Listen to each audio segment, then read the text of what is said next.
سلام، به کانال هراس خوش اومدید. لطفاً کانال را سابسکرایب نموده و زنگوله را فعال و روی گزینه همه قرار دهید تا به محض آپلود ویدیو جدید اولین نفر شما با خبر بشید و با لایک ویدیو از بنده حمایت کنید.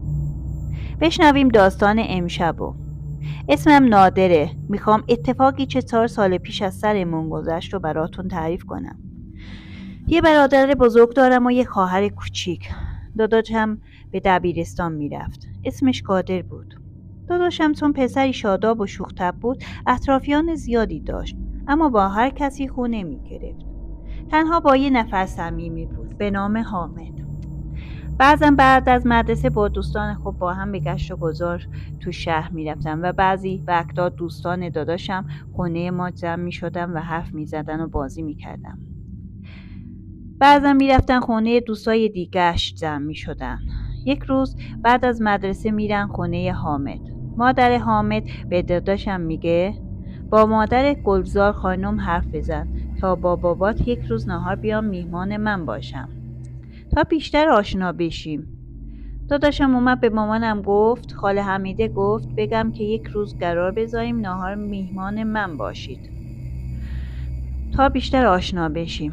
مامانم چون حامد رو میشناخت با پدرم حرف زد و قول و قرار گذاشتن. اشتباه نکنم جمعه بود. به قادر گفتن به حمیده خانم بگو جمعه میاییم نهار و داداشم رفت به خاله حمیده خبر داد و خاله هم گفته بود روی سرم جا دارید. جمعه شد. همگی با هم رفتیم خونه خاله حمیده برای نهار. خاله از پذیرایی برای ما کم نذاشته بود. اینجا بگم خاله حمیده بیوه بود و شوهر نداشت. سر میز نهار من دقت میدادم. خاله با مامانم حرف میزد اما چشماش به طرف بابام بود. این دید زدن بابام توسط خاله حمیده منو ناراحت میکرد. بعد از نهار نشستیم و خاله رفت آشپزخونه به همه ما یک لیوان شربت آورد. خاله حمیده مثل پروانه دور سر ما میگشت. یک ثانیه لیوان و بشقابمون خالی نمیذاشت. خیلی خوب از ما پذیرایی کرد. بعد نشستیم حرفایی از قدیم و روزگار زده شد. خالص میهمانی خودش خوش گذشت. بگم خوب به ما خدمت کرد. خلاصه بابام اجازه خواست و از اونجا جدا شدیم. تو راه مامان و بابام میگفتن حمیده خانم چقدر با اخلاق و خوشخنده رو بود و ما هم 3 خواهر و برادر به بابا و مامان حق میدادیم تا که این رفت و آمدها زیاد شد. خاله حمیده با پسرش به ما می اومدن، ما هم به اونا می رفتیم. یک شب شام رفته بودیم خونه خاله حمیده. بعد از خوردن شام من به خاطر داشتن امتحان درسیم از والدینم اجازه خواستم زود برم خونه و اونا گفتم باشه تو برو ما هم دیر نمی کنیم میایی. از در خونه خاله حمیده چه خارج شدم فهمیدم کلید خونه همراه هم نیست. فکر کردم یا گم کردم یا خونه جا گذاشتم. برگشتم از مادرم کلید خونه را گرفتم. به راه افتادم و به خونه رسیدم. در رو باز کردم، داخل شدم. خونه دنبال کلیدها میگشتم اما پیدا نکردم. گفتم بی خیال و مشغول رسیدگی به درسام و آماده شدم به امتحانم شدم. وقت امتحانات رسید و من امتحاناتم رو دادم. چند ماه گذشت، تعطیلات تابستان شده بود. رفتیم روستا پیش پدر بزرگم. خونه پدر بزرگم در روستا جای خوبی بود. جلوش باغ و جلوتر یه دره و اون طرف دره جنگل بود. بچگیم تو اون دره گذشته بود. میرفتم آب تنی میکردم، شنابازی و الان حس اون زمانو نمیداد بهم. تا که یک هفته گذشت. یک شب چه داشتم از پنجره به جنگل نگاه میکردم چند نفر رو داخل جنگل دیدم. تعجب کردم چون سابقه نداشت شب اون جنگل انسانی بره. از دیدن اون انسانها نوعی ترس می اومد سراغم. دقت چه کردم انگار دستشون لامپ یا فانوس داشتن و به این طرف اون طرف می رفتن. بعد اومدن کنار دره چه توی یه لحظه فانوس های دستشون خاموش شد. تو این فکر بودم اینا این وقت شب تو جنگل چی کار میکنن آخه؟ کمی بعد رفتم خوابیدم، چون فردا باید راهی شهر خودمون و خونه می شدیم. صبح بیدار شدم، صبحونه خوردم و به طرف خونه راهی شدیم. اصلا به ذهنم اون صحنه چه شب دیده بودم نیومد، چون میخواستم به والدینم تعریف کنم. تا چه رسیدم خونه و روز و شب کردیم. همه رفتم بخوابن، منم رفتم اتاقم بخوابم. لامپ اتاق خاموش کردم و رفتم تخت خوابم دراز کشیدم و به خودم میپیچیدم سر جام، چه احساس کردم کسی داخل اتاق نفس میکشه. فکر کردم داداشم هست. برگشتم به طرف صدای نفس نگاه کردم که دیدم پشت در اتاق یک نفر تو تاریکی چه سیاه دیده میشد و قدی بلند داشت و چشماش مثل چشم گربه میدرخشید رو به من نگاه میکنه. مطمئن بودم این اصلا از اعضای خانواده نیست. واقعا قدش بلند بود تا سقف قدش میرسید و دستاش تا زانوی پاهاش میافتاد. بدون حرکت نگاش میکردم. شاید تو کوچکترین حرکتی که از من میدید صدمه بهم میزد. ترس وجودم رو برداشته بود.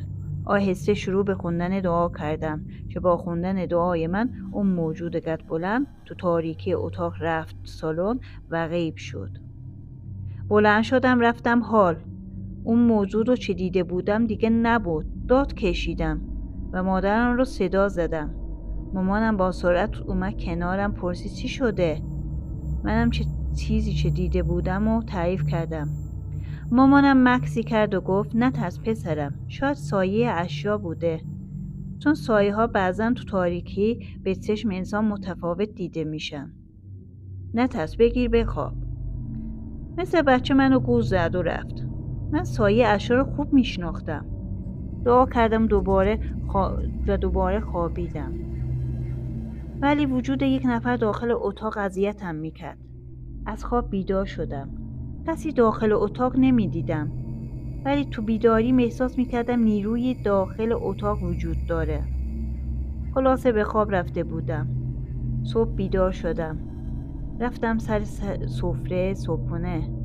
داشتم صبحونه میخوردم. احساس کردم بابا و مامان حرف نمیزنه و همدیگه نگاه نمیکردن و حس تو صورت هر دو مشخص بود. بابام کمی بعد بدون اینکه چیزی بخوره از سر سفره بلند شد. ما هم انگارش چیزی نشده صبحانه رو خوردیم. بعد کارهای روزمره خود انجام دادیم. داداشم بیرون میرفت که منم پای لپتاپ گیم بازی میکردم. خواهرم هم تو تبلت خود داخل یوتیوب میگشت. بابام رفته بود، مامانم داشت خونه رو تمیز میکرد. اصلا حال بدی داشتم. دلم بیقرار بود. غروب شده بود و هوا کمی خنک. تلفنم زنگ خورد. جواب دادم. دوستام منو بیرون دعوت میکردن. رفتم لباس پوشیدم و زدم بیرون. با اینکه خورشید غروب کرده بود ولی باز هوا گرم بود. کمی با رفقا چه گشتیم، فکر کنم نزدیک ساعت 11 شب به خونه برگشتم.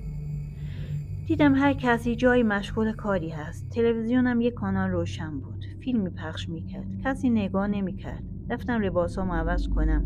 در اتاقم رو باز کردم. دیدم وسایل اتاقم به این طرف و اون طرف فرش شده و جابجا شدم. اول فکر کردم کار خواهرم هست. رفتم سرش داد کشیدم. اما گفتن خواهرت امروز وارد اتاقت نشده. حتما کار خودته. همه چی روی زمین ریخته شده بود. من نظم داشتم. هرگز وسایلم رو ریخت و پاش نمی کردم. حتما یکی وارد اتاقم شده و این کارا رو کرده. جواب اهل خونه رو نداده به داخل اتاقم رفتم. لوازم و وسایل مخصوصم رو سر جاش گذاشتم و مشغول جمع کردن اشیای ریزه میزه بودم. چه دیدم ساعت از نصف شب گذشته. گفتم برم سالن پیش اهل خونه. چراغ اتاقم خاموش نکرده بیرون رفتم. در اتاقم رو قفل کردم. همه جا تاریک بود، اما از سالن نور تلویزیون کمی به اطراف روشنایی مینداخت. به طرف سالن رفتم. کسی نبود. همه رفته بودن. اتاقهاشون همه رفته بودن اتاقهاشون، خوابیده بودن. گفتم از یادشون رفته تلویزیون رو خاموش کنم. تلویزیون رو خاموش کردم و برگشتم. تا میخواستم از سالن خارج بشم صدایی گفت: آی پسر گاو، من اینجام. چرا تلویزیون رو خاموش کردی؟ لامپ سالن رو روشن کردم. دیدم داداشم جلوی تلویزیون رو مبل دراز کشیده، ولی من چه جلوی تلویزیون رفتم نور تلویزیون به اطراف افتاده بود، روی مبل کسی نبود. که داداشم گفت: بیا تلویزیون رو روشن کن، چرا مثل گاو نگاه هم میکنی؟ عصبی شد. من چه از این وضع شوک زده شده بودم. کمی بعد به خودم اومدم. گفتم چشم داداش، و رفتم تلویزیون رو روشن کردم و داداشم گفت لامپ‌ها رو هم خاموش کن. رفتم لامپ‌ها رو خاموش کردم. شب بخیر گفتم و از سالن خارج شدم و به طرف اتاقم میرفتم که دوباره داداشم از اتاق خودش بیرون اومد و گفت: جمع کردی اتاقت رو؟ فقط داداش گفتنم یادم میاد. چسوش رفته بودم. چشمم که باز کردم اهل خونه بالا سرم بودن. فکر کنم چند دقیقه بیهوش مونده بودم. هنوز جلوی اتاق داداشم روی زمین بودم. مامانم و داداشم میپرسیدن چی شده بود. هی سوال میکردم، به صورتم آب میزدن، یک کمی از آبم به خوردم میدادن. یواش یواش به خودم اومدم و تمام خانواده بالا سرم منتظر بودن که من لب باز کنم. به خودم چه کامل اومدم، اتفاقی چه دیده بودم تعریف کردم. داداشم گفت: برو پسر، من اتاقم بودم. حتی دیدم رفتی سالن. منم از اتاقم کتابمو برمی داشتم که بیام پیشت، که جلوم ظاهر شدی، افتادی زمین و از هوش رفتی. قسم خوردم که اون اتفاق رو دیدم. بابام گفت: فردا میبرمت پیش یه دعانویس، به اون تعریف کن چی دیدی. شاید فهمید چه اتفاقی سرت اومده. اهل خونه بین خودشون حرف می زدن. مادرم گفت: برو بخواب پسرم. خودم میام اتاقت کنارت میخوابم. رفتم اتاقم بخوابم، ولی چطور میتونستم بخوابم؟ از بستن چشمام میترسیدم. تا اینکه مادرم اومد اتاق، بالا سرم دعایی خوند و فوت کرد به صورتم. بعد کف زمین رخت خوابی برای خودش پهن کرد و خوابید. کمی بچه به مادرم نگاه کردم، دیدم خیلی وقت به خواب رفته. منم بیدار موندم. از ترس نمیتونستم بخوابم که آخر خواب به هم غلبه کرده بود و به خواب رفتم. چشمام چه باز کردم صبح شده بود. صبحونه خوردیم و راهی خونه دعانویسی که دوست بابام معرفی کرده بود افتادیم و چند محله اون طرف رسیدیم خونه دعانویس. در رو زدیم. یه خانم باز کرد. بابام گفت: حاج عباس خونه هستن؟ خانم گفت: بله بفرمایید. رفتیم پیش دعانویس و اتفاقی چه دیده بودم به دعانویس تعریف کردم که گفت: با غسل جنابت به گردنت میگردی. از خجالت صورتم سرخ شده بود. حاجی گفت: جنوب نگرد، اگه غسل بلد نیستی از بزرگترها یاد بگیر. بدون بسم الله کاری انجام نده. و چند حرف مثل اینا زد و گفت چیزی نیست، خوب میشه و راهیمون کرد. برگشتیم خونه. داداشم مسخرم میکرد و میگفت: پسر جنوب و مورددار نگرد. سر به سرم میذاش. حاجی درست گفته بود. غسل برگردن داشتم. رفتم حمام و غسل کردم. بیرون اومدم، رفتم نشستم پای لپتاپ و مشغول شدم که متوجه تاریکی هوا نشده بودم که با صدای دعوای بابا و مامان به خودم اومدم. داشتم به همدیگه فحش و توهین میکردن. رفتم کنارشون. مامانم هر چی دستش میومد به اطراف پرت میکرد و به پدرم لعنت میفرستاد. مامان رو تا حالا چنین عصبی ندیده بودم. کمی بعد مامان از خونه رفت بیرون. چشممون دنبالش موند. پدرم نیز در غیاب مامان بهش فحش میداد. رفت اتاق خواب و در رو محکم کوبید. ما سه خواهر و برادر به همدیگه نگاه میکردیم و میگفتیم چی شده؟ خواهرم بدجور ترسیده بود. کمی بعد رفت اتاقش بخوابه. داداشم نیز رفت اتاقش. من تو انتظار برگشت مامان موندم. اصلا خوابم نمی اومد. گفتم این زن این وقت شب کجا رفت؟ احتمال دادم رفته همسایه که شوهرش شهرستان بود. از بس انتظار کشیدم به خواب رفته بودم که با صدای اذان صبح از مسجد محله بیدار شدم. دیگه خوابم نبرد. هوا چه روشن شد، مامانم اومد خونه و با سرعت و خشم رفت به طرف اتاق خواب. در رو که محکم باز کرد، بابام از خواب بیدار شد. مامانم چمدان رو برداشت، لباسا و وسایل شخصی خود رو تو چمدان گذاشت. ما هم نگاه میکردیم. مادرم بعد جمع کردن وسایلش گفت من چند هفته میرم خود پیش خالم بمونم. به مامان هر چقدر گفتیم نرو گوش نداد و چمدان خود رو برداشت و رفت. به بابام نگاه میکردم. پشت سر مادرم گفت وای مرگ من نرو، برو به جهنم، راه باز جاده دراز، و گرفت و خوابید. از این حرکت بابا و مامان هر سه متعجب شده بودیم، چون سابقه نداشت اینجور با هم دعوا کنن. فردای اون روز حامد پسر خاله حمیده اومد خونه ما و رفتیم اتاق داداشم. شب شده بود. بابام هنوز به خونه نیومده بود. چند بار زنگ زدم جواب نداد، تا چه آخر جواب داد و گفت چند روز نمیام، میرم روستا اعصابم درست بشه. به داداشم گفتم بابا خونه نمیاد. داداشم گفت پس خوب شد، حامد هم شب پیش ما میمونه. خواهرم جدا و ما ستم با هم بودیم. چند روز غذا از بیرون سفارش میدادیم و به نظافت خونه اهمیت نمیدادیم. خواهرم هم سن و سالی نداشت برای ما پخت و پز یا خونه رو تمیز کنه. از رفتن مامان 1 هفته گذشته بود که بابام به خونه نیومده و حامد هم به خونه خودش نمیرفت و خونه ما میموند. داشتم تو لپتاپ گیم بازی میکردم که تلفنم زنگ خورد. مامانم بود. پرسید بابا کجاست؟ گفتم مامان بعد از رفتنت بابا هم رفته و به خونه نیومده. مامانم گفت من فردا قسمت باشه میام. بعد از قطع کردن تلفن رفتم به داداشم گفتم مامان زنگ زد و گفت فردا میام. داداشم با عجله گفت باید خونه رو جمع جور کنیم. اگه مامان خونه رو توی این وضع ببینه آشمون پخته است و شروع کردیم به نظافت خونه. خونه رو تمیز کردیم ولی هر سه حامد، من و داداش دیگه نمک نداشتیم. با خود گفتم کار این زنا چقدر سخته. شب از بس خسته بودیم خوابیدیم. صبح با صدای مامان از خواب بیدار شدیم. پرسید باباتون هنوز نیومده؟ گفتم نه مامان هنوز نیومده. مامان به حامد گفت تو برو خونه خودت پسرم، ما خانوادگی باید با هم حرف بزنیم. داداشم حامد رو راهی کرد و برگشت.